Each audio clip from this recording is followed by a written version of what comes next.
home. Daddy brought home a Toblerone. Mommy cooks it inside the heat, and then we eat our sweets. Prune. Prune. Prune. Hi everyone, welcome back to the Phantom Zone. That was a combination of something from Oni Plays and a little bit of Movie Dumpster for you. The Christmas that almost wasn't was actually a good fucking time, and then we watched the fucking Holiday Switch and Home Alone 4, and those were fucking brutal. Yeah.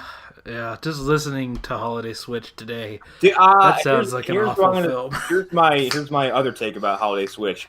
Julie is so fucking charming and funny as shit, and that was like the first time I've listened to her speak. So. I'll be honest. Like her and Joe should have a spin-off show.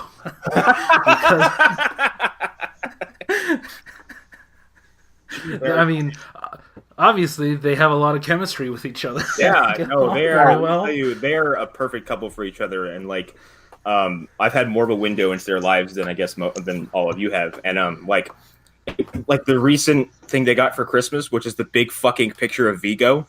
Was I guess something they've been talking about for a long time, and then it finally happened. I'm like, I would love to be with someone where I have conversations about when we can get a Vigo painting. I don't know if it's too soon or if it's the right time. I mean, and like the pictures of Joe's house, it looks like he lives in like where you'd film like someone hosting a horror movie marathon. Like He looks like Vincent Price would walk in and go, "Oh, I'm home." Yeah. He looks like he's a horror host. He should be a horror host, by the way. Yeah. In another decade, he would have been, I think. It's probably not that far off, let's be honest. It may happen. But his hairline started to make him look like what's-his-face from...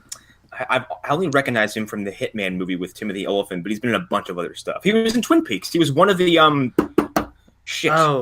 of the high rollers. One of the fucking... those brothers. Oh, Robert Kemper. Yes!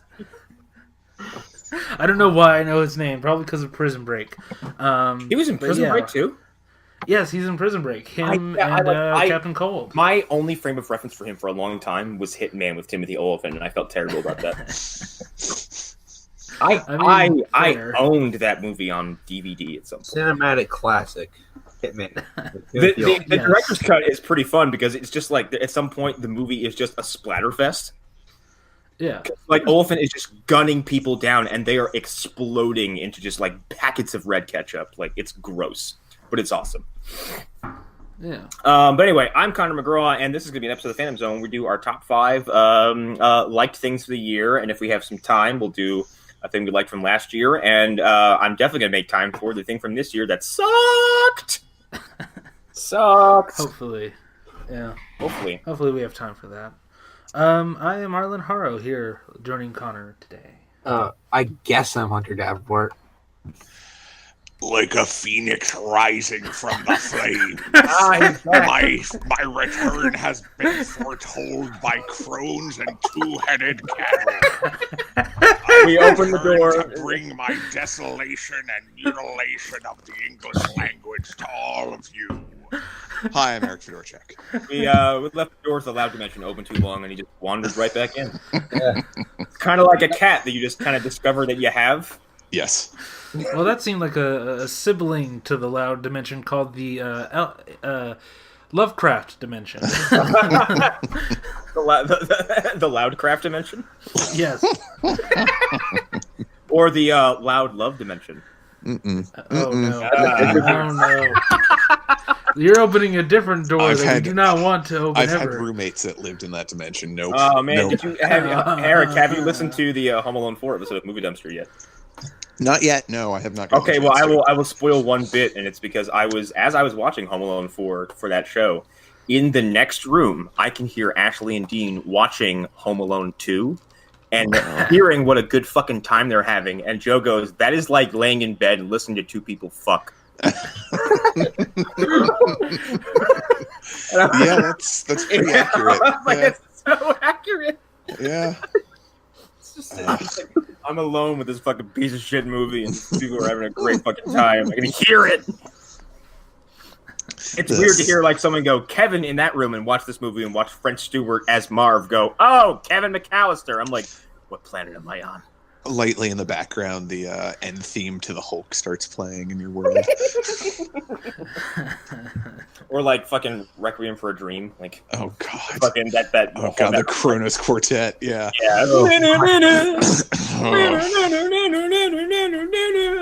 And strangely, you're wearing a dress and you weigh like 15 pounds. And you're looking for more diet pills. The movie just breaks me. Anyway. Who wants to go first? They're number 5. Or since I just introduced it, should I go first? Maybe Probably, you should. Yeah. Okay. To buck the trend of not picking a movie or a TV show or a comic book or anything, I'm going to pick a musical entry, and it came out in October. VMV Nation's album Noir is my number 5 pick. VMV Nation has been my favorite band since I was in high school. I discovered them on LimeWire. That's how old this band is at this point. They were actually around longer than that. I had to go back and discover their work from like the late 90s, years after I got into them. But for those who don't know, VMV Nation is a kind of a synth pop, I would say, in light industrial electronic band. I think it's down to one guy. It used to be a duo. But their style of music is basically kind of centered around theology, social issues, political issues, and they're very pro-progress, anti-war, anti-violence, anti-all that stuff. And they're very about looking to the future, kind of expanding mankind. And this album is a lot of that, but it's still excellent. And they have a song called All of Our Sins, which is like a fucking hot cup of coffee in the morning. It was way more honest and punchy than I expected. And it's very with the times, but then they have a song also on there called When is the Future, which actually living in Las Vegas is very, very relatable. But it's more of a song about how Ronan felt, Ronan's the singer, about how he felt walking around Tokyo and how awesome it looked to him. It's an excellent album. I don't really know anything about this band other than what you've posted either on your personal page or in the group before, but it's always surprising to hear a band that you haven't heard in a very long time come back with an album you actually enjoy. Yeah, and the thing is, they went for a while without having an album. Like, they kind of go away for a few years at a time. They don't go away; they just go on tour. And every album they release is usually better than the last one for one reason or another, and it stuns me that they can be consistently this consistent, more or less, and this consistently great. And they seem to add something that really kind of helps them evolve and usually lose something that kind of bogs them down. Like their earlier work is very, very rough. And I mean rough, like they have a song called Serial Killer, where one of the lyrics, and it's about like the loss of youth, where like one of the lyrics is like, another tag, another headline, another smiling photograph, they'll stay 10 winters long forever. And it's a super depressing song. Jesus Christ. They have songs about war, songs about like, you know, the casualties of war and all kinds of stuff like that from their older stuff. And then as time went on, it got more upbeat and more optimistic. And it's that evolution has been a fantastic ride. And if anyone's listening to this and they don't know who they are, go fucking listen to anything. I've showed Hunter a few of them, and he's really hasn't had a bad thing to say about them. Yeah. Pretty good. Great endorsement. Great. Yep. I don't mean that in a mean way. That came out wrong. But I mean, it's like, I have very, very, very, very, very specific music tastes. And like, I generally look at these guys like, it's really impressive that they've been around so long and they come out with the type of music they do.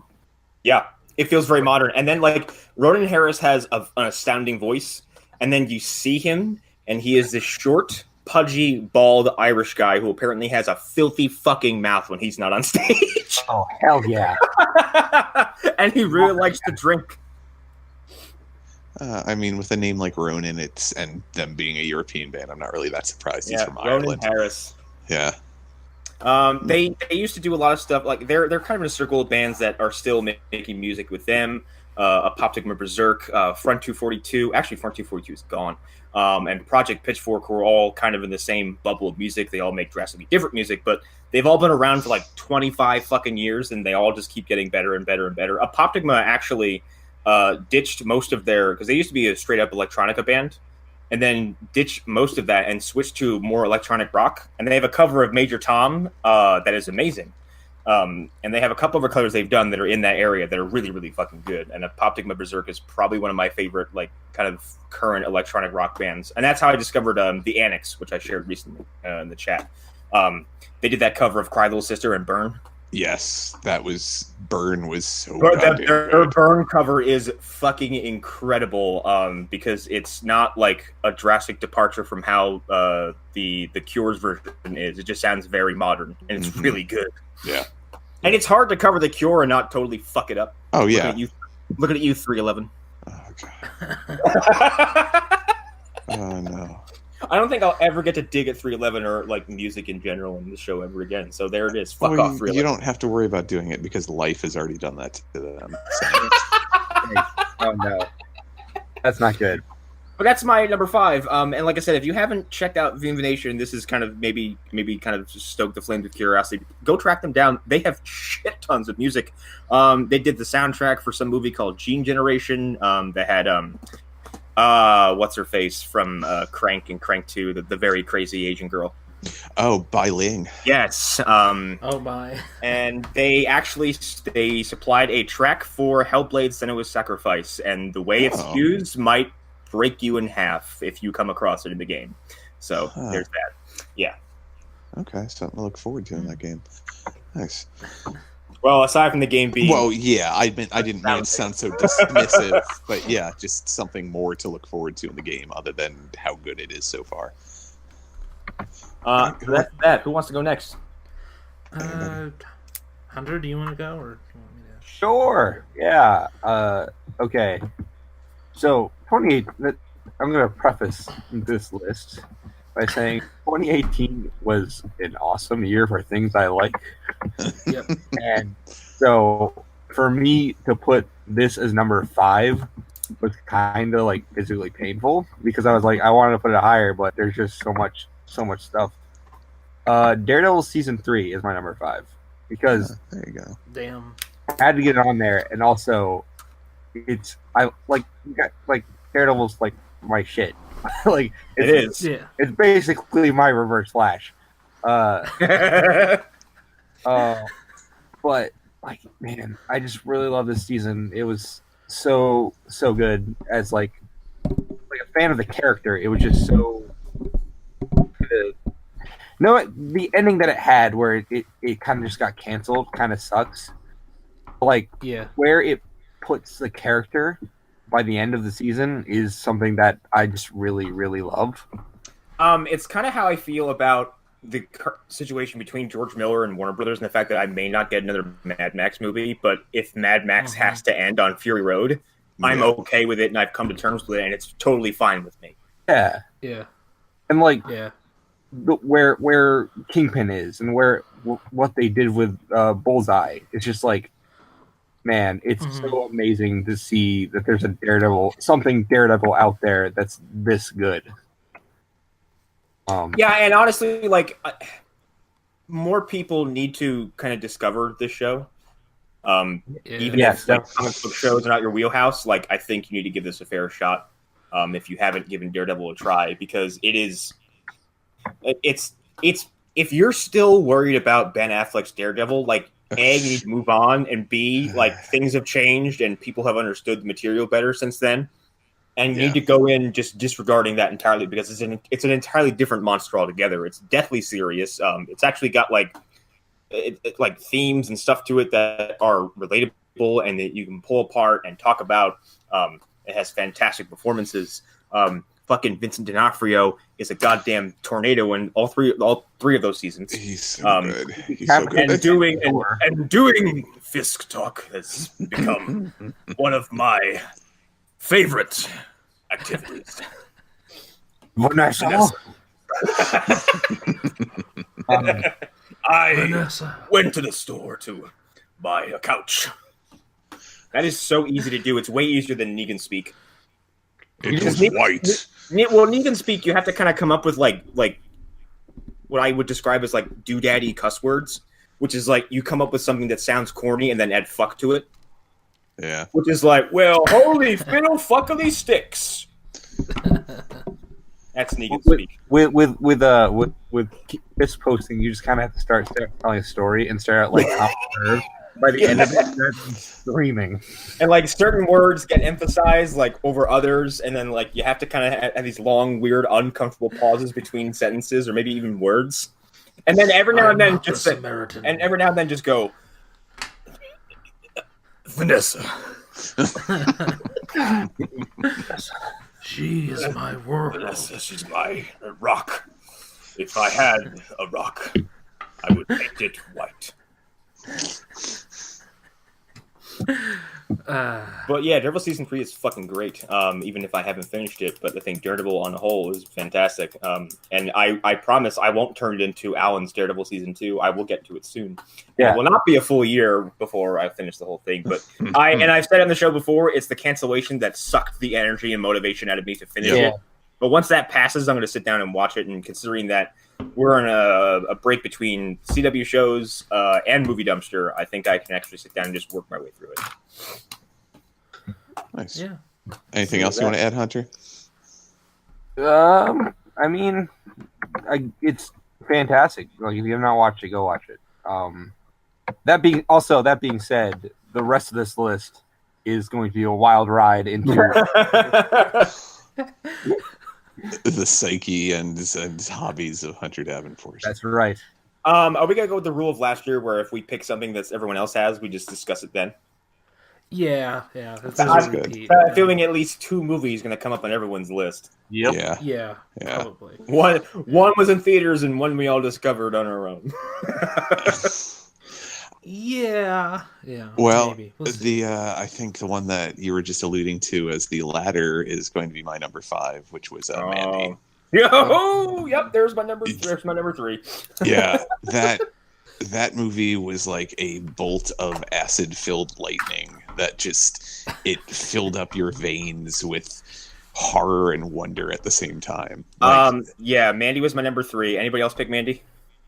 I didn't put it on my list just because we already talked about it. I specifically did not put it on my list because I knew one of you was going to choose it. Okay, all right then. Yeah, it was amazing. Like I don't think I've ever seen a movie like it. I don't think I've ever seen a Nick Cage performance that.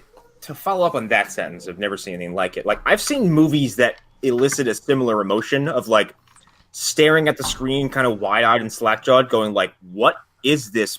I don't know what this is or where it came from, but I'm enamored by it." Mm-hmm. Yeah, and it's intoxicating. Like whatever the fuck it is, and like however this vision came to be. One of those movies that I've actually talked about recently was The Last Circus, which I rediscovered on Shudder recently because it was kind of gone from Netflix for a while. And now it's back on a platform that I know some people use. The Last Circus is a Spanish movie that you could describe as a revenge film, but that's way too simplistic. But I won't get to Last Circus yet because I want all of us to see it first. But Mandy is a fucking trip, and it's probably the best Nicolas Cage performance I've ever seen. Yeah, I feel like he was just waiting for a role like this where the director understood his strengths but also understood that he was a good actor. He was also waiting for a role where it's like, can you please not offer me just like this bullshit and like something that I can really sink my teeth into, because I know he's got weird interests. But also where it's something that's not like, he doesn't have to worry about getting a blockbuster role or headlining some kind of big fucking summer release. Like when he can go into something like this, where it's essentially low risk, because if it sucks, it's just another Nicolas Cage movie. But if it's astounding for more than just his performance, then it's great for everybody. Yeah. And this movie's got fucking fantastic performances all around. I can't remember the woman who plays Mandy herself, but like the brief amount of screen time she has, she's mesmerizing. Yeah. Cheddar Goblin was also a phenomenal actor in the movie. So good. Is the best meme of 2018.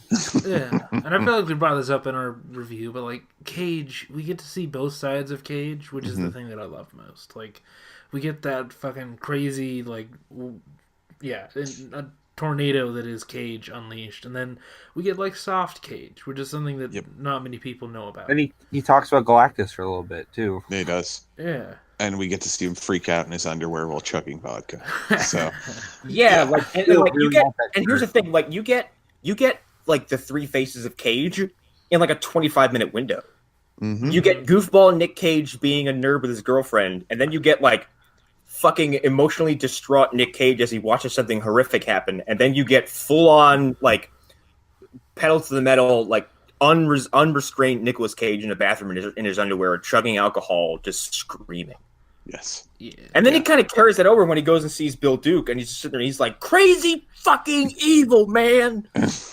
Yeah. Also, Bill Duke. Yes. Yeah, Bill Duke shows up. Thomas Wayne shows his wang to people, and they laugh at him. Nicolas Cage, he makes an axe out of metal in his garage, and it looks like something that would belong on a Death Clock album. Yes. There's a chainsaw. There's a chainsaw duel. It's funny because my friend Jared actually texted me about Mandy. He said he watched Mandy the same day that him and a group of people watched Texas Chainsaw Massacre 2, which also features a chainsaw duel in which someone pulls out a larger chainsaw. Serendipity. Yes.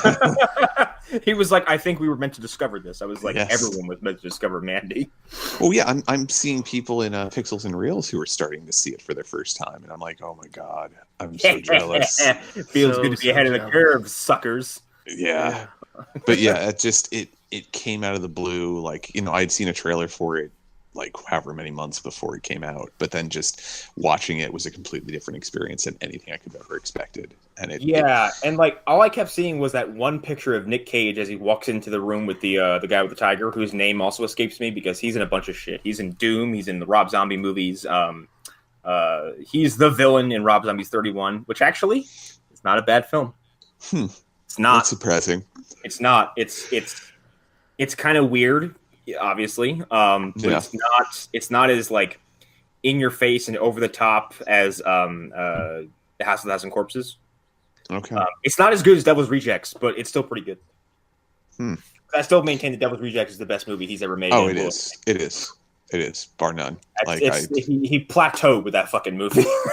I watched Lords of Salem, and my wife and I were kind of like, it's like I wouldn't even call it a bad movie. It's just like, this is interesting, but I don't think you went far enough with this. No, he didn't know what exactly he had there. And unfortunately, it never came to any type of fruition. Yeah, I like his imagination. I like his vision of horror, which is like this weird kind of hillbilly, like nightmare vision of horror, where everything is disgusting and everyone looks like they need a fucking shower. Yes, and I mean everyone. Like everyone is gross. I think Rob Zombie should shower. He looks like a cleanly man, okay? You hear that, Rob Zombie? We're calling you out. And he had nice things to say about baby metal and actively defended them on several occasions. So that's true. But yeah, that was my number 5. Arlen, you are the final for number 5. Yeah, I guess. And I don't know what's with this 5 thing, but yes, this is just my first music pick, is what I'm calling this. Only music pick, actually. Yeah, it's a band that I feel very stupid for even saying this name out loud, but they are called Sunflower Bean. I don't know if anybody's I have never heard of them. Yeah, they kind of got like an old school pop rock type thing going on. I don't know. The best comparison I can make is Fleetwood Mac. Okay. Okay. Yeah. Yeah, I have very specific lady singer music taste. Yeah.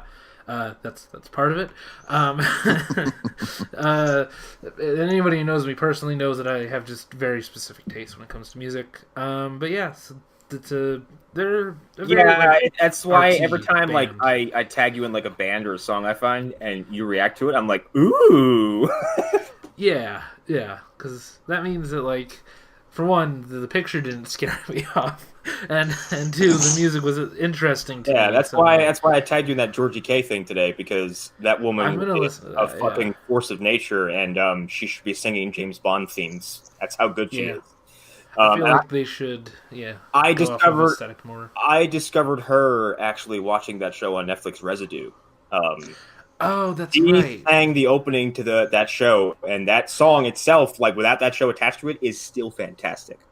Okay, I know what that song is. Yeah, that's a great song. She is fucking good. Yeah. She's like, think of like, I guess, Lana Del Rey, but spooky.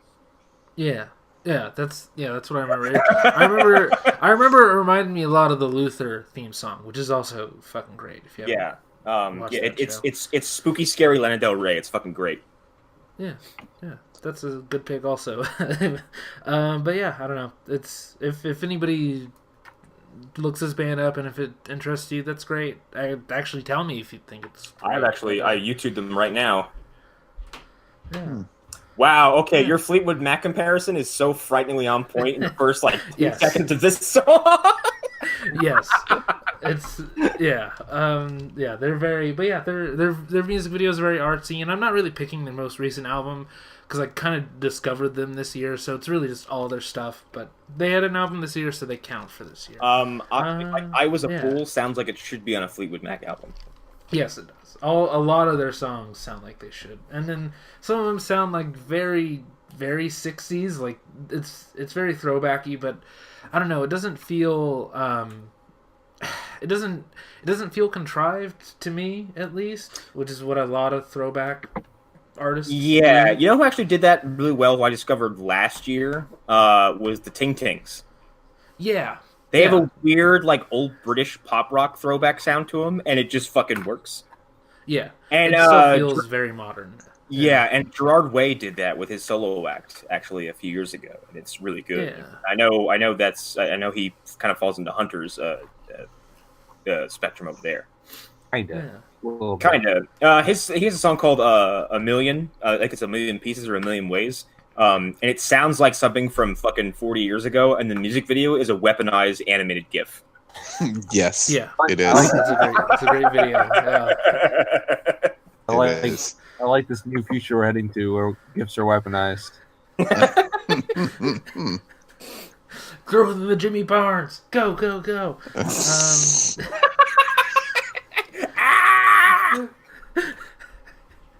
Okay, yeah. So that's my music pick. I guess we go back to Connor next, right? Okay, so my number 4 was actually going to be Flash 100. And I had to pick between this and my actual number 4. Because I'll just go out and say it, we did cover Flash 100, we said a lot about there, but that was probably the most fun I've had with TV this year. That was a fucking fantastic fan servicey episode. That didn't feel contrived and felt like kind of a natural progression of let's give you guys back all the shit you liked except Savitar, and they really glossed over Savitar real fucking fast.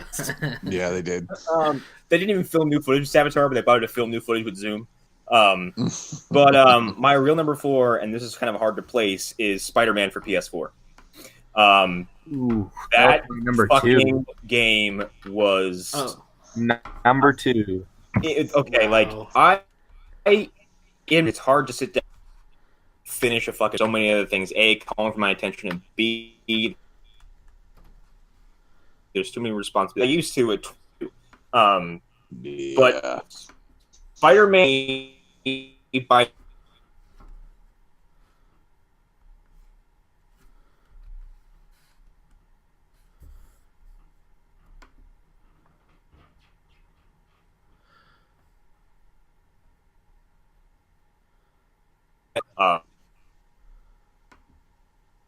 there are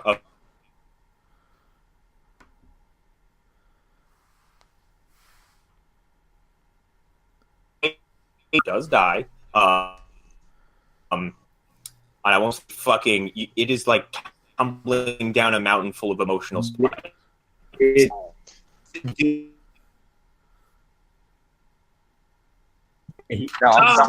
Spoilers! No man dies. God damn it! That game handles the relationship between Peter and Mary Jane, and there's moments in that game that are frighteningly, painfully relatable if you've ever had relationship drama through text messaging. Yeah, that game came out at a time where I was falling apart. So that entire weekend, I just blew through it, and it handles so many different things with just nothing but grace. It handles multiple villains, 6 or 7 of them. Most notably 6. With nothing but just like I said, grace and expertise, and it introduces Miles Morales. It introduces his family. You get to play as Mary Jane for a bit, and those don't feel boring. It has my favorite interpretation of Aunt May of all time. Yep. She looks like one of my aunts. Actually, frightening. When we get to Spider-Verse, when you see Spider-Verse, that might change. But Yeah. Oh shit! Really? Okay. Yeah. Because this one, like, she's rendered beautifully. Two, she's just everything she says is so like is very like realistic and just sounds like it's sound advice. And it has one of my favorite Stan Lee cameos of all time. When he pops in as a line cook and looks at Mary Jane and Peter and says, "It's good to see you two together again. You are always some of my favorites." And then it cuts to his fucking. It's the most Stan Lee you'll ever see Stan Lee in your life. Every fucking detail of his face is rendered into perfection, and he's smiling ear to ear. It's fucking amazing, and I don't have enough good things to say about it. Honestly, I'm kind of convinced that he's not really dead. He was just transferred into a digital form because the pictures and video I've seen of that particular scene with Stan Lee, I'm just like, that's him. It is so in the game, inarguably Stan Lee at his most Stan Lee. It's so, and he's like directly giving his blessing to seeing Mary Jane and Peter together. And like just saying there was two of his favorites, like it's beautiful. But also the game is fucking fun, and even the stupid open worldy nonsense I don't have a problem doing because swinging around that city is so fucking fun. Arlen can even attest to that. It's got its own sound, its own feel. It's got lots of weird Spider-Man lore. It's got Taskmaster in it. What? It does? Yeah. Taskmaster is one of the additional things you can do where he set these weird computers in the city and he's like, hey, by the way, I planted a bunch of bombs. Go disarm them. And then you do it and he's like, guess what? I just watched you do everything and I know all your stuff.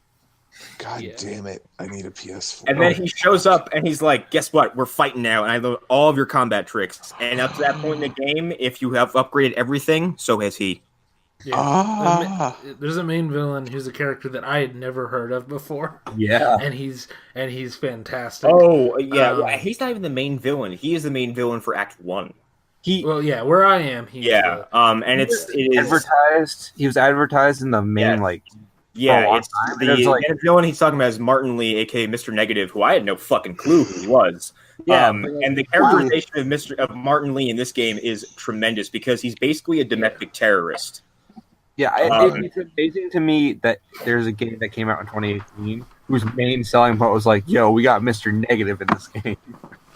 And he's so well. Awesome. And like, because when he's not being a villain, he is running a homeless shelter to feed the needy, and he's working directly with Aunt May.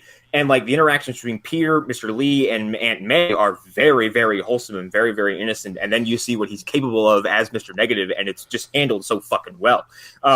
He essentially orchestrates a suicide bomber mission at some point. And it's terrifying. And at some point, Aunt May even says, you know what, I understand what's going on. She's like, but the Martin Lee I knew isn't capable of that, and I would choose to remember him as the guy who ran this facility. Right. Huh. Yeah, and his powers are terrifying on like a Purple Man level. Yes, he brings out the worst in you, and then he can either drain the negative energy from you and turn you into a corpse, or he can turn you into the worst version of yourself. Yeah. And he tries it on Peter, and and they kind of do the hand better than Daredevil did the hand. Yeah, they do. Kind of. The demons? Yeah, the demons are fucking cool. Yeah. But it's got Arkham stuff that like doesn't feel like it's just ripping off Arkham. It makes it feel like it's its own thing. Even the combat, like it's kind of got this. It's people confuse the dodge prompt for the auto counter prompt, and it's not. Like the spider sense is telling you something is coming your way. Make sure to fucking move, and then you have the option to get the fuck out of the way or do something about it. Yeah. Oh. Yeah. It's very good on like the mechanics level. I have some problems with the stealth stuff, but that's my own.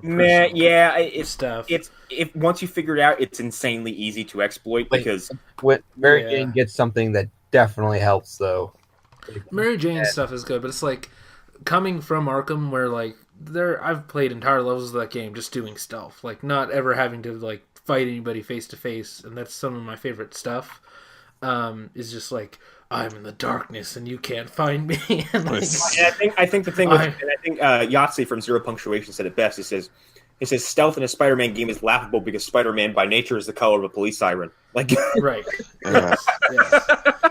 Exactly. So I had to reformat a little bit with that, but otherwise it's fantastic. And the combat just feels so fluid, and I love that everybody just says like, "Yeah, we're just gonna do a version of Arkham. We're not gonna try and like reinvent the wheel or anything. We're gonna." I've noticed that. I've noticed that the main chain of games you see copying Arkham are from Warner Brothers. It's Mad Max. It's Shadow. For the most part, yeah. It's Batman. And the thing is, like, even in those games, it doesn't feel like an Arkham ripoff because I've said before, if you try to play Mad Max like you're Batman, you're gonna fucking die. Yes. You will get through because Max is not Batman, and Max cannot leap 30 feet to go ninja kick somebody. Max has to protect the 2x2 square around his body, and that's what he will do to the death. And then when you punch enough people in the face, you can pick someone up and drop them on their head and then clothesline someone to death. Like the Arkham gameplay is not a bad archetype to use, but don't copy it 100%. Don't copy 100%. You'll just look like a cheap cop imitator, and you have to put your own spin on it. And even Shadow of Mordor has put their own spin on it because, like, countering is not in Batman. You can stand still and counter everyone and win a fight. The other games, if you stand still and counter, you're just dragging out a fight. It's just designed to get you out of trouble. It's not a free hit. Yeah. Because Talion doesn't just wall up somebody when you counter; he deflects, unless you have like upgraded skills. But Talion, when you upgrade him, is far more dangerous than Batman, Spider-Man, or Max put together because he can teleport into a group of people and behead 4 people before anyone knows he's there. It's absurd how powerful he gets in those games. Yes, I love it. Okay. But anyway, who wants to go to number 4? I believe it would be Hunter, right? Yep. So, this is something I've been meaning to talk to you guys about for like a year. No, no, it's not bad. It's something more like something I think we do. Oh, you guys. So I'm a big fan of this band. They're called Ice Nine Kills. I know they're a metalcore band out of Boston. So they just released an album that is based on horror movies. They got a song called "Stabbing in the Dark." It's about Halloween. I am sold. There is what else? There's a It one that's pretty good that they got the guys from Less Than Jake to do like the background instruments. Okay. Interesting. Like this whole album is just so amazing. Here's the thing: you kind of had me at concept album as well because, like, I really dig concept albums. Eric's probably the only one who's heard this album before, but "Scenes from a Memory" by Dream Theater. Years ago, yeah. Yeah, "Scenes from a Memory" by Dream Theater is an amazing concept album about a man who goes under hypnotic regression to relive and kind of figure out who killed this woman in his town. I think it is. Oh yeah. Yeah, could be. I don't know. Yeah, it's a weird hypnotic session where some guy has to basically go through his own memories to figure out the identity of a killer. Well, it's like it's more of a it's a concept album in that the songs are kind of like self-contained, but they're all about horror movies. Yeah, there's one about. I like that because I like gimmicky stuff. Like, not to get too far off this, but you ever heard of Arno Core? Arno. That name. Arno Core is a band of a bunch of Arnold Schwarzenegger impersonators, and all of their songs have nothing to do. They are all based around Schwarzenegger quotes, and one of their songs called "Exactly" is written entirely of lines from the commentary from Conan the Barbarian, and that is Well, I know what I'm doing tonight. God, that song as soon as we're done. But they have another album. They did something similar where it was all horror novels. Oh my! Wow. Like these guys are so good, and they're like fairly local for me, and I just really like this album. I think it's probably one of their best work, and I have 2 music related things on this list, but this is something I had to get in because it's so related to what we do that I need not bring it up would be criminal at this point. No, that's cool as shit. Now, what are they called again? Ice Nine Kills. The album is called The Silver Scream. All right, I'm putting that on my YouTube view right now so I can look it up when we're done. Ice Nine Kills. Like the music is music I would listen to, but like the content is so close to our hearts that it's like I know, and I like there's some stuff you listen to that I'm really into, and there's some stuff I remember you posted the other day, and I listened to it. I was like, this is so aggressively in my face, not for me. Yeah, I can understand people not liking, but like, yeah. But yeah, that's my number. And that's a relatable thing too, because you guys are different because you guys understand my taste a little more. But if I took someone I just met and said, "Here, listen to Nitzareb," and just put on like I don't know, like Payback by Nitzareb, they would go, "What is wrong with you? What is this? Why is he banging against metal?" See, I have a fun time at work because I just put either my Spotify or even just my own iTunes collection on mix, and I'll have stuff like Envy, which is a Japanese screamo band, which they only sing in Japanese. Oh, yeah, if I want to fucking weird someone out right away, I'm going to show this band called Deer and Grey and their song Obscure. But it'll jump from like that then to like Beach Boys, and then the only two Weezer albums that ever existed, and then it's all over the place, so no one would have any idea how to. That is also very relatable because if you go through my Spotify, it'll be like, oh, Static X and the Bobby Fuller 4. Yeah, pretty much. Pretty much. Spotify is pretty similar. Like I was listening to like Bill Withers earlier, and then I was like, Spotify, put on like Post Below. Yeah. It's just hey, by the way, everybody, Sunflower by Post Malone and Sway Lee from Spider-Verse is fucking incredible. Yeah, and that's all I'll say about that. It's quite good. All right, well, I believe I'm up now. Since I am the oldest one here, and that means that my body and tastes are starting to erode, I didn't really listen to any new music because new music sounds terrible to me most of the time unless I really sit down and listen to it for like a week. And then even there, I'm not sure. So I just went with straight up movies after this, with the exception of one thing. My number 4 was Black Panther. Because I had a hard time seeing if I would put that in a list because, like, as Hunter said, 2018 rocked. Yeah. But Black Panther was just a bolt out of the blue for me. Like, oh, God, that movie's so good. It is. It was Marvel, and I mean, to be completely honest, it was them taking a chance. Like, as much as Black Panther was responded to well in Civil War, for them to be like, yeah, the next movie's Black Panther. It's an all-black cast with the exception of two white guys. And it's they're the nerdiest white people ever. Exactly. Yeah, 2 hobbits. It's established we're the same white guy too. And we're going to be very aggressive with it, and it worked out amazingly well, and it showed that Marvel Studios is not someone to be fucked with, even more so than they already did. Marvel's success with Black Panther is very cathartic in a way because of the current social political landscape where someone says like, where you have the shithead who goes like, a black cast, what the fuck ever, and then it just makes money hand over fist for goddamn months and months and months and months and months. It's probably still making money. Yeah, it was still in the theaters up to when Infinity War was out.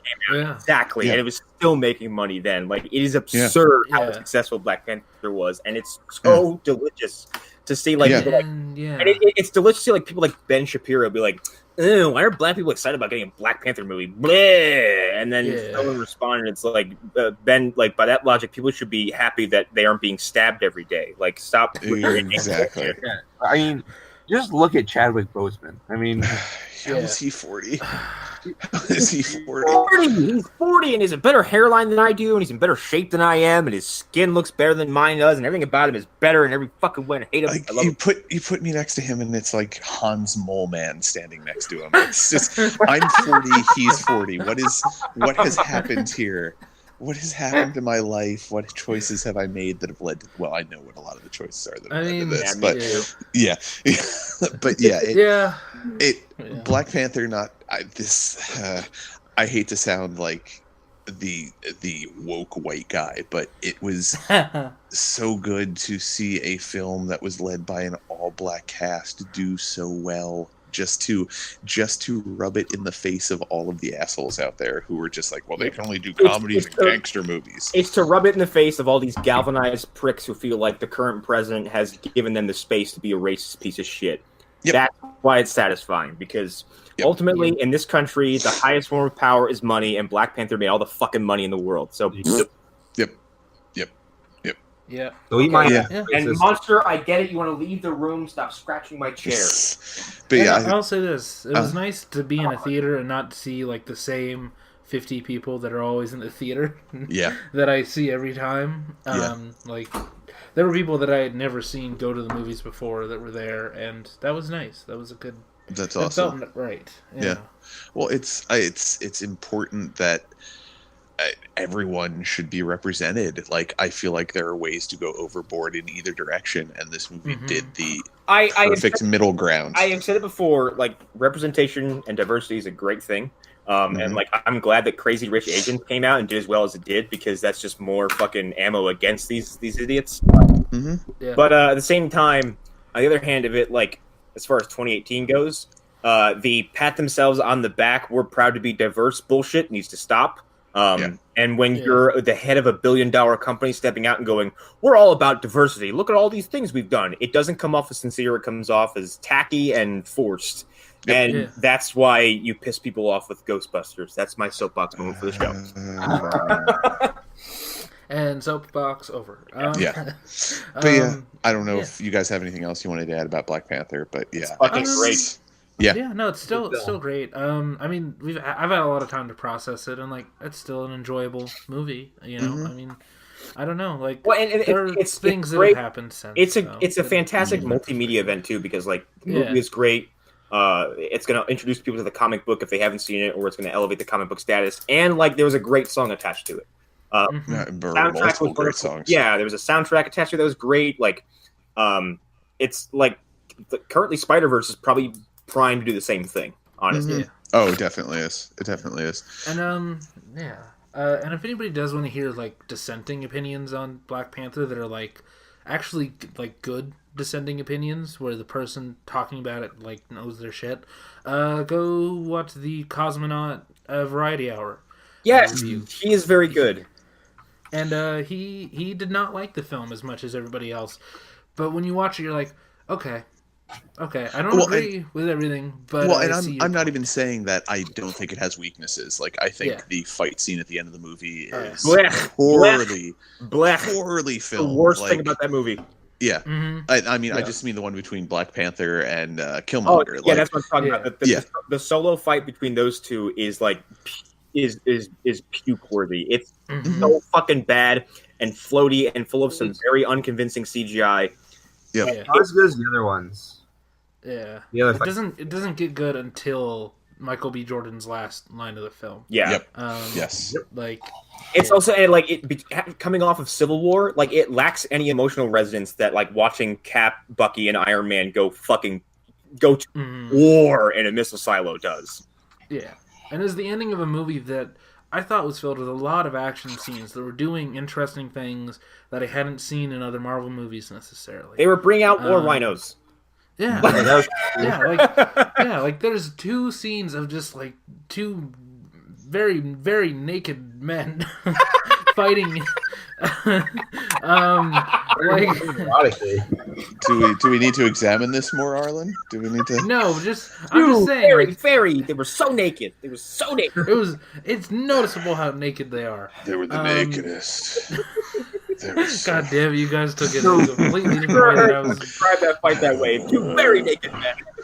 It was. I can't get it out of my head. It is. Well, it's actually quick side story with that. Naked. Quick side story with that. I know we had talked about it around the time it happened, but about the girl who broke her braces, I believe it was, when Michael B. Jordan took his shirt off. We talked about that at work today because someone in my job whose movie taste very much goes against mine says she loves Black Panther, but she also said like she's like that movie's great. She's like also it's full of some of the finest eye candy I've ever laid my eyes on. I was like, all right then. I love the fact the girl that broke her braces, her dentist, I think it was, or orthodontist, had said like, girl was thirsting so hard she snapped her braces while looking at Michael B. Jordan. It was her retainer is what she snapped. That's it. Yeah. That's it. Yeah. And I heard he found out about this, then paid for her new retainer. He offered to, but it was already taken care of. But okay. Yeah, but yeah, that's. I'm 40. That's all I really have to add about Black Panther. Like, I really, really enjoyed it. It was a great movie, and if you haven't seen it, I don't know how you haven't fucking seen it yet, but go see it. Yeah, if you haven't seen it somehow, go do it, or go back in your cave, old man person. Exactly. Yeah. All right. I think I'm next. So this is I think it's the first TV show pick of the whole show. I don't think this should be a surprise for anyone, but The Haunting of Hill House is, is my pick. God damn it, I forgot about that. That was so good. It's been a very long year, so I understand. Well, no, you go ahead. Yeah, it's a fucking great show. I feel like we've talked about it a lot on here actually, but it's a very well done show. It's very scary and spooky at times, but it's also emotionally very resonant. I have to interrupt this real quick because I just got probably the best delayed Happy Christmas ever. I sent my friend Caitlin that reverse / Merry Christmas thing, and she responded with, "Well, Berry Crisis to you too." Perfect. Very nice. There you go, Caitlin. You just got to talk about the Phantom Zone. Anyway, continue. Yeah. But yeah, it's a show that just like it hit a lot of emotional beats for me that were too real at times. And I know for a lot of people they had similar reactions depending on which character you want to talk about, because I feel like everybody has at least 2 characters on that show that they relate to far too much. So I had mine, everybody else had theirs, I'm sure. And because of that, like, it's a show that no matter what, it will grab you by the heart and slowly tear it out of your chest, and while terrifying you at the same time. So yeah. Well, I also haven't started that show yet either. Oh man, you should just experience the pain with us. No, I know. Watch it and Black Mirror back to back, and God, just die. And then just curl up in a ball and never do anything ever again. Do I want to be depressed? No, thank you. Yeah. No, Arlen, with your point about like everyone has at least 2 characters they overly relate to, I think that was one of the other strengths of the show, was that they gave you enough episodes to focus on each character that you actually cared about them. Like, they gave everyone enough time to develop into an actual character instead of a caricature. And that was, I think, what the biggest strengths of the show was, that when something was happening to a character, you're like, oh my God, like you actually cared about them more so than you would if it was just like, yeah, that's my sister. Who cares? Like, I'm the main character. That and episode 4, I think it was, the one that took place in the funeral home, like when they were there for their sister's funeral. That's either 4, 5, or 6. One of those. Whichever one that was a master class in camera work, because I could not spot a break in most of the camera work there. So that means it was like maybe 5 or 6 shots for the entire episode. But and they've been very public about like how hard it was making it, and really like giving credit to the people behind the scenes, which is something that I always appreciate. And it's a show it's technically very good. I think the writing for the most part is very good. I see the problems some people have with the finale. I hear those problems. I understand them. I think it worked for me, but hey, you know. Yeah, I think it worked for the story that they were trying to tell. Like it was a logical conclusion to what they were trying to do. Like if they people have a problem with the Mass Effect 3 ending too, and some of those people are wrong. Well, yeah. I'm kidding. Mass Effect 3 is very flawed. But if they would have had it going the direction that you think it's going to go, like, I don't think it would have been as rewarding. At least for the ending, in my opinion. Not with Mass Effect, but House. Yeah. Yeah. If they had gone a different way, it wouldn't have really worked. The Lori show? Yeah. I can't remember the theme, but what it sounds like. But it just, I think it wraps up in a very strong way for me, and I think it's the natural way for that show to end. I'm hoping the rumors of them doing a prequel show or something like that are not true, because I don't want to see that. It wouldn't have the emotional resonance that this one did, and unless they try and go a completely different direction, people are going to be expecting that from another season of it. I just want a ghost team up. You want a what now? I want a Marvel team up, but with ghosts like they do in the comics. What I will say is, what I've seen from just like articles and people talking about it, is the inclusion of hidden ghosts is a very interesting thing. Yes. Yeah. It's like once you know about it, you're looking for them whether you realize it or not. And I like there are shots I've seen where it's like that is fucking effective because my eyes were not going there, and now that I see it, it unnerves me. Mm-hmm. Yeah, you're just looking for shapes. Just like, is that a ghost? Is that a ghost? Nope, not a ghost. That's Well, a ghost. and that's exactly, or that's a statue because they have all types of giant statues throughout the house, and then it's like that's a statue. Oh wait, no, what's that weird amorphous black shape? Oh, that's a person. Yeah. They get you. They surprise you. Yeah.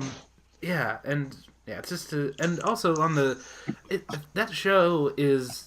It's Mike Flanagan's, like, it's his, I'm not going to say it's his ending, but it's like, it's a finale for him. Like, if his whole career is a TV show, this is, like, him, like, bringing all the pieces that he's built up over the years, all the actors he's ever worked with, and all these themes that have been in his other work sort of coming together to fruition and developing into the show where he really gets to explore all these ideas that are in every single one of his movies.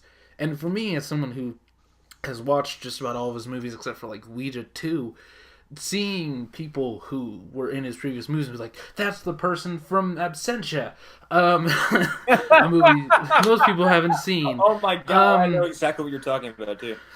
Like, it's so weird to like see like this is the person from that and this is the person from that and this is them all working together, and I know who they were in these other movies, and seeing them in some cases play against who they were in those other films, and just like, and yeah, it's just kind like of what's his nuts who directed You're Next and The Guest. Yeah. Mm-hmm. Like there seems to be a crew in like IndyCar now who all kind of meet up for those kind of films. Yeah. They all have like definitely a meetup spot. They're like, "What's up? What's up? Let's go kill some stuff." And they show up in each other's films. Yeah, it's really nice. So, yeah, Haunting a Hill House. No, that's a great choice. Fantastic.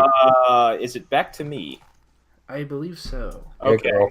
So my number 2 is going to be a very, very odd pick, I guess, in relation to everything else we've done so far. But the release of this was very huge for me, and it ended up being far more of an emotional trip than I expected. And it was Dragon Ball Z Abridged Episode 60. Damn. I thought this show was going to die because of copyright strikes and because of the difficulty it has been to edit the show, and because it's a small team doing this, all living in different time zones. But no idea what that's like. No. Well, I mean, their workload is way worse than ours.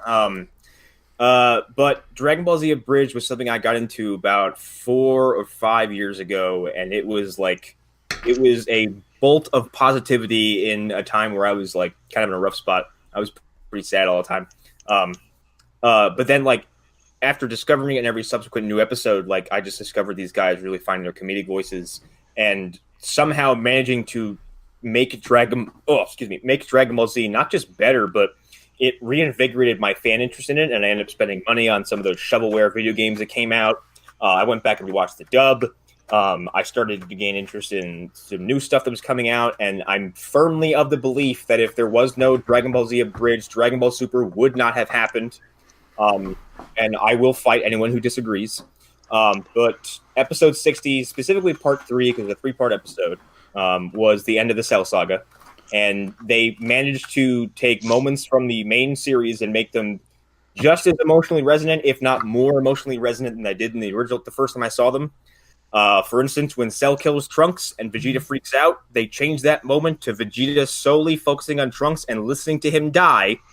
And he drowns out all their noise and then screams, "My baby boy," and unloads on Cell. It was fucking incredible, and I bought it hook, line, and sinker. And then after he fucks up and basically enables Cell to launch some massive attack, Gohan looks over at Vegeta and yells at him, and Vegeta goes, "I'm sorry."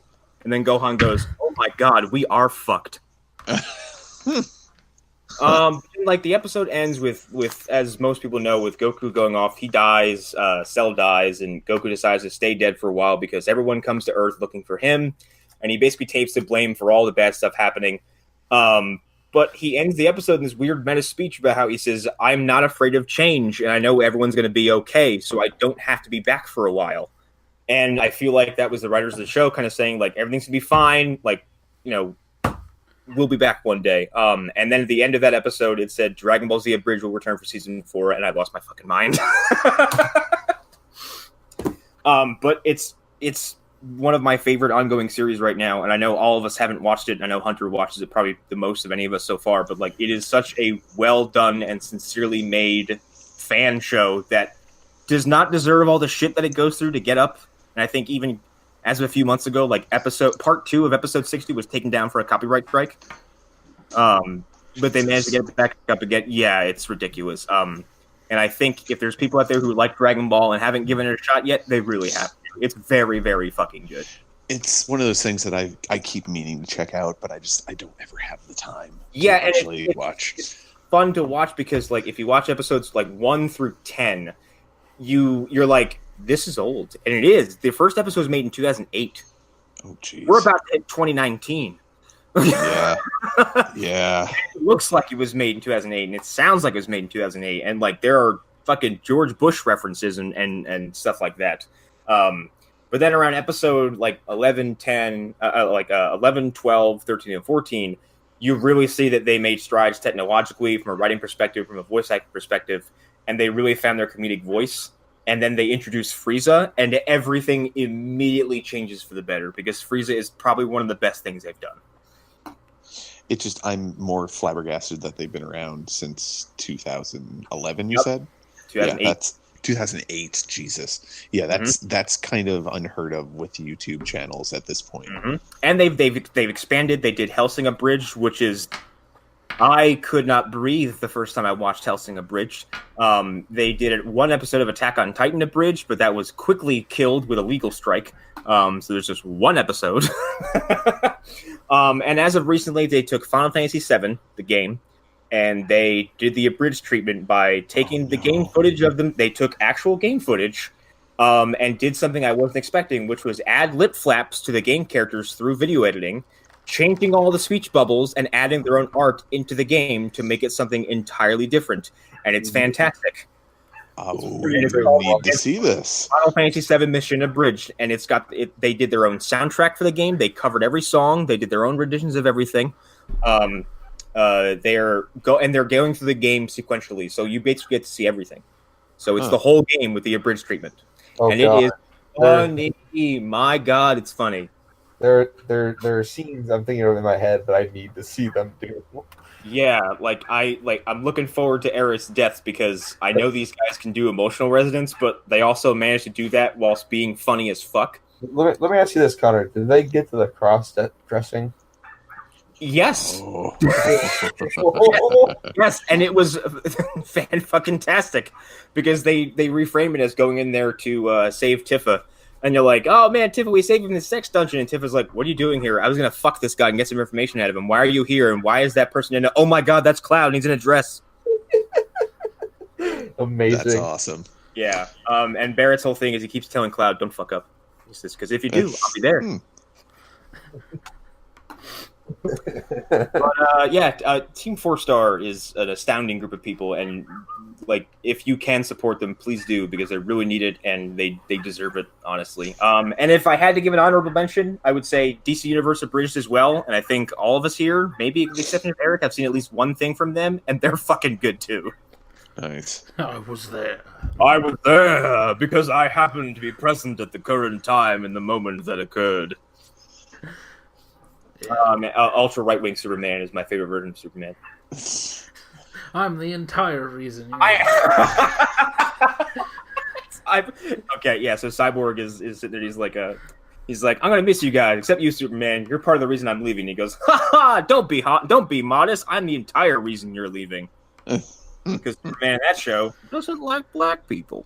Oh God, I think I remember you talking about that. Or Mexicans, or Jews, or Wiccans, or anyone who isn't a white Christian, because he was raised in Kansas and doesn't think he's an alien. Yep. In fact, he thinks he's the second coming of, I quote, Jesus Christ.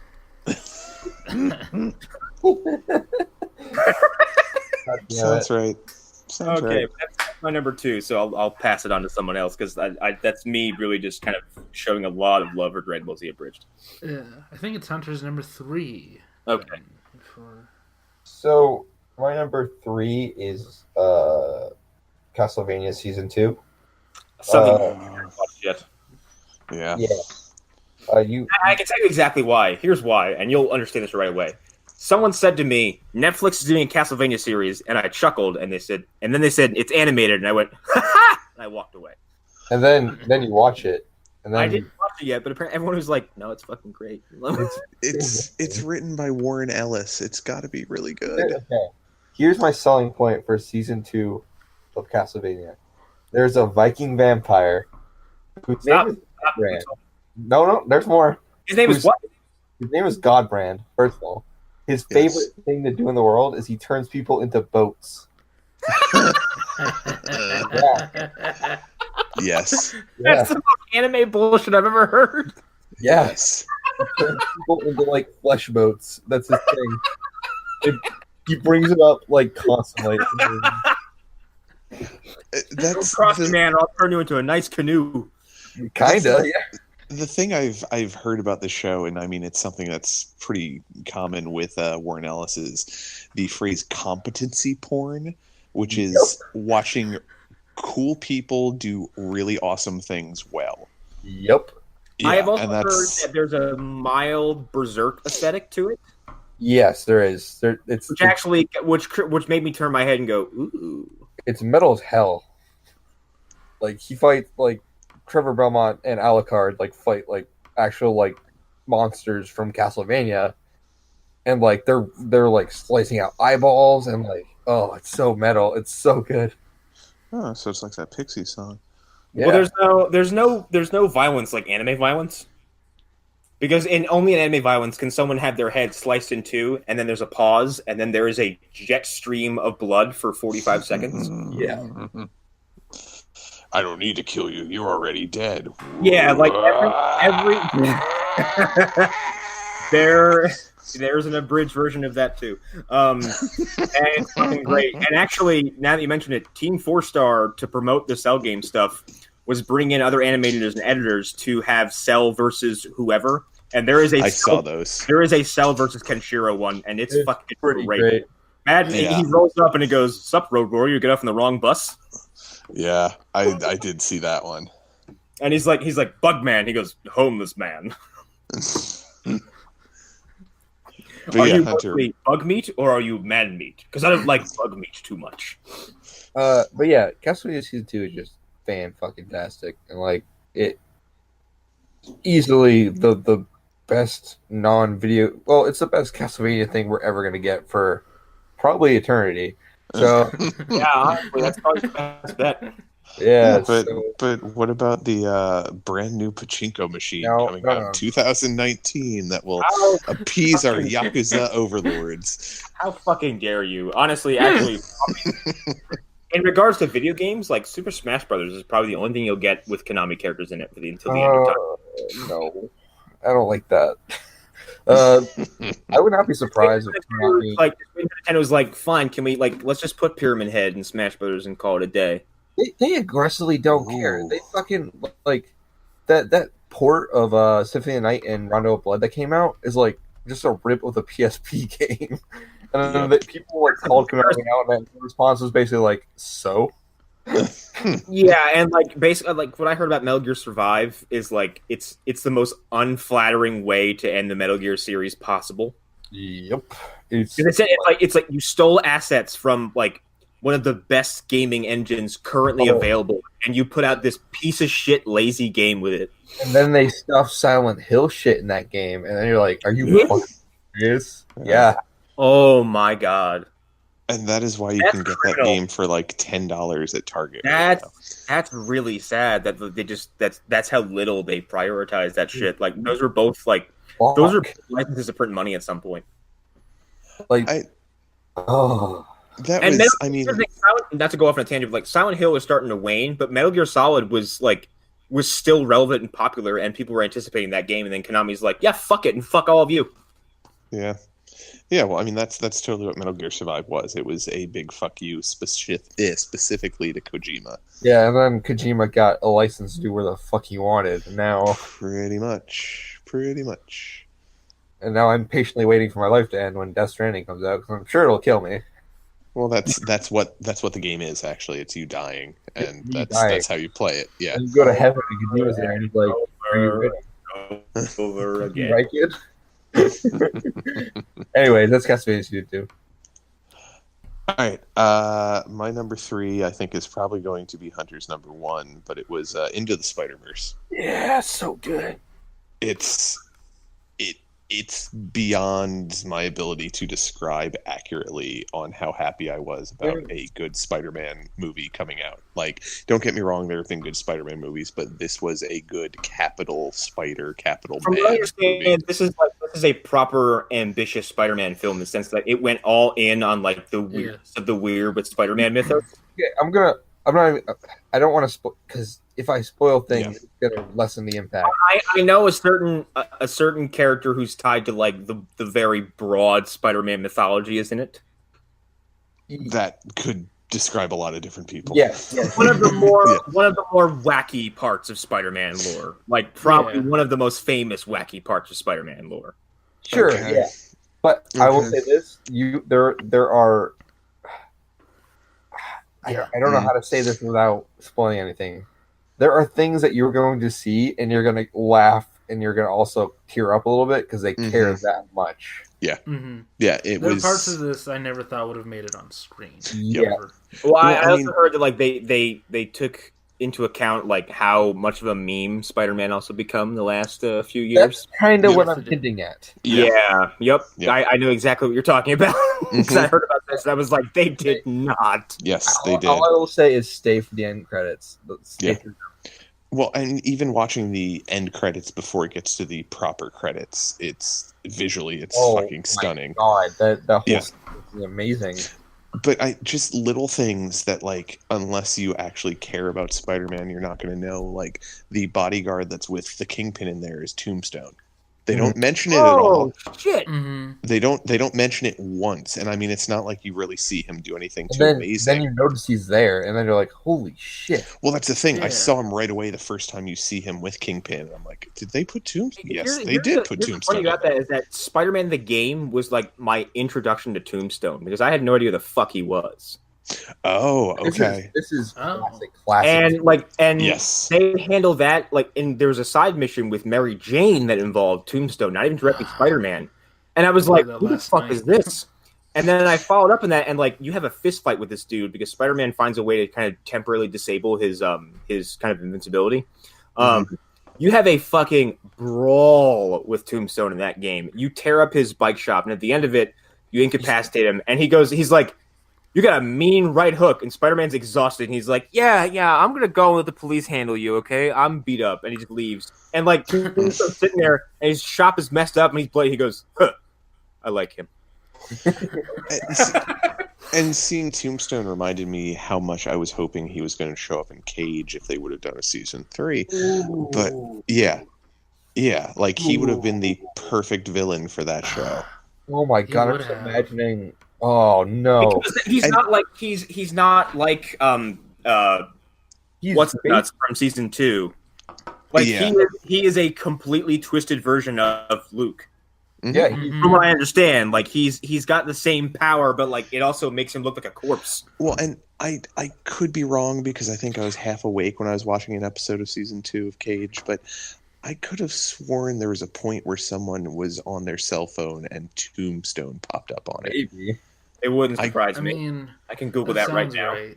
I wonder if he's a kind of character that has a split rule. He does. Thing. He does, definitely. Okay. We've seen him in other things.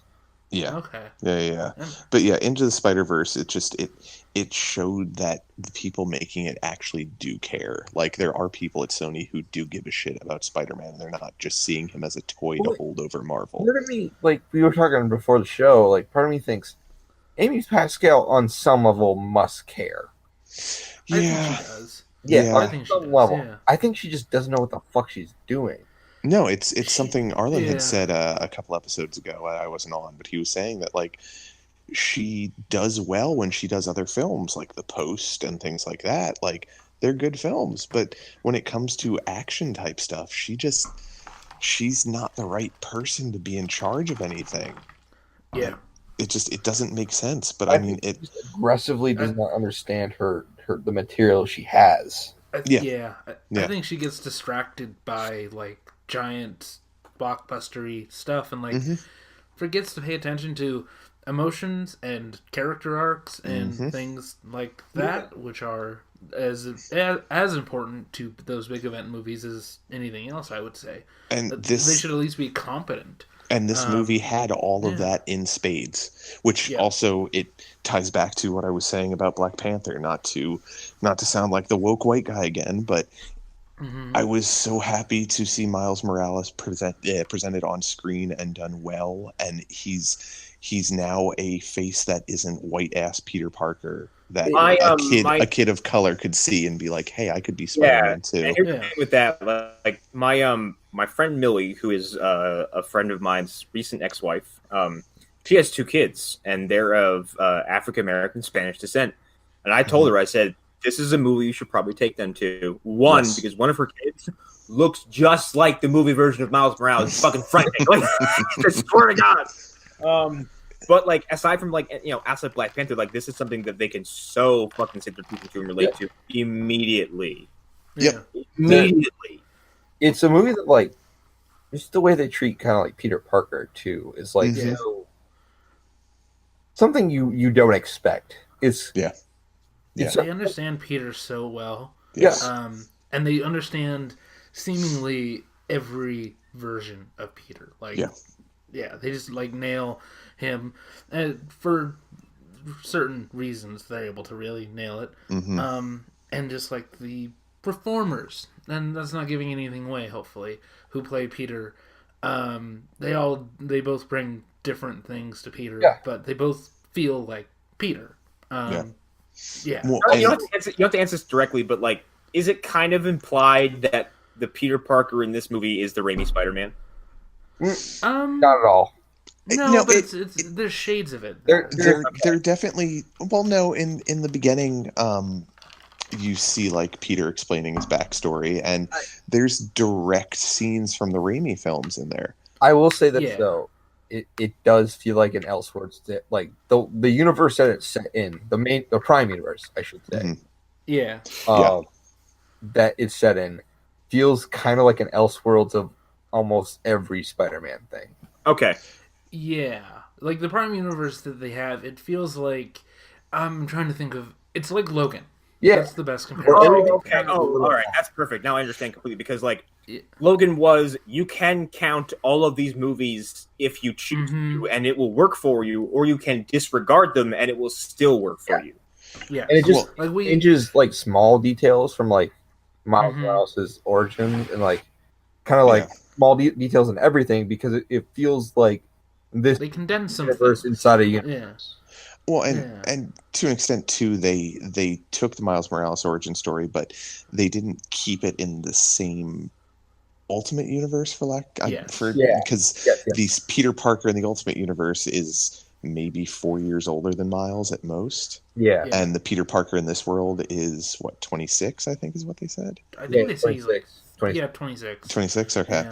Yeah. The other thing, or other 2 things I wanted to mention, were the music that played whenever the Prowler was on screen was so good.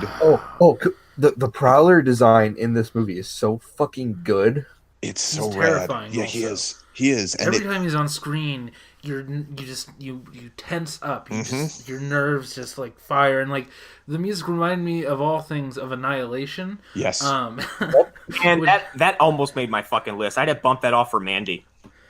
Yeah, I can understand that. Honorable mention. Yeah, I almost put Annihilation on as well. But yeah, it's the thing that came to mind when the Prowler would show up. Whenever you heard that roaring noise, I was like, "Is that sounded like the roar from the smoke monster from Lost?"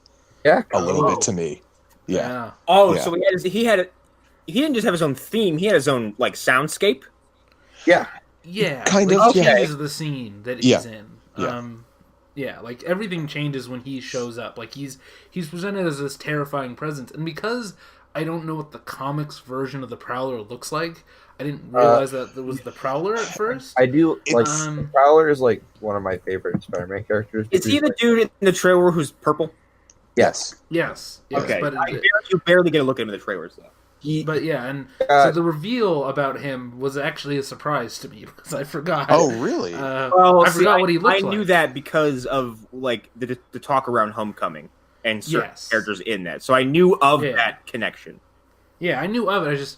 I didn't know what the character looked like. Does that make sense? Like, it's like not knowing what I can't think of a character. Well, yeah, and here's the thing: like, I didn't know who the fuck Baron Zemo was before Civil War, right? And then I saw a picture of him. I was like, right. So it's like if I didn't know what he looked like in the books beforehand, and if he showed up in his costume, that's what it's like. Way better than the books, in my and that's the thing. Like the 616, the main Marvel Universe Prowler, and the one from Ultimate Spider-Man, the Miles Morales run, they kind of mix the look of them because the one in the Ultimate Spider-Man comics doesn't have he doesn't have the gauntlets like that, and he doesn't have the cape.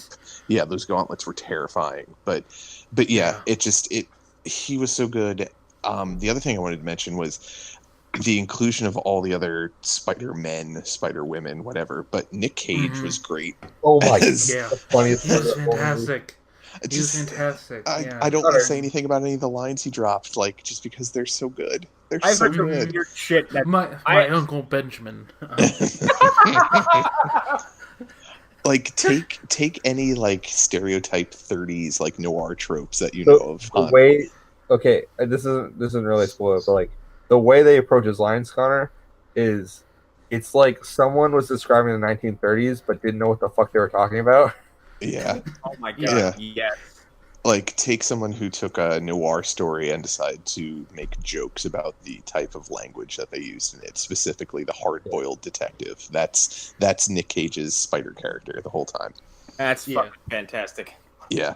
That and just the fight scenes are ridiculously kinetic, and you can follow everything, even though there's a million things going on screen at the time. But it's so good, and it's worth every minute of your time. There are moments where the animation gets a bit distracting, I will say. I have to say, Solo ended up being what it is probably a blessing in disguise. I think it is the reason why this movie is probably as good as it is. Yeah, maybe. Yeah, probably. But yeah, Arlen, with you saying that the animation can be a little bit distracting at times, I can understand that, but everything I saw was completely a stylistic choice. Yeah, it was all good. It's just the moments where it feels blurry and like, am I supposed to have 3D glasses on? I felt like that, but I think it was just to focus on the action and dull out the stuff on the sides, which that's the other thing with the animation. If you're watching, you'll notice that it has the little... I don't know how to explain it. Like, it looks like the old printing ink, like how it's little circles. Like, there'll be scenes that you can see that very prominently. And it's, once again, just an amazing stylistic choice with an animation style that I've never seen before, and I hope to see a ton more of. It's gorgeous. I adore this movie. It's my favorite movie of the year. It's pretty great. Yeah. It's only on my list because of reasons that we'll get. It's only not on my list because of reasons we'll get into in a little bit. Sure. But it's great. So, where are we though? I forget kind of where we're at here. That was number 3 for me. Yeah, we're on 3.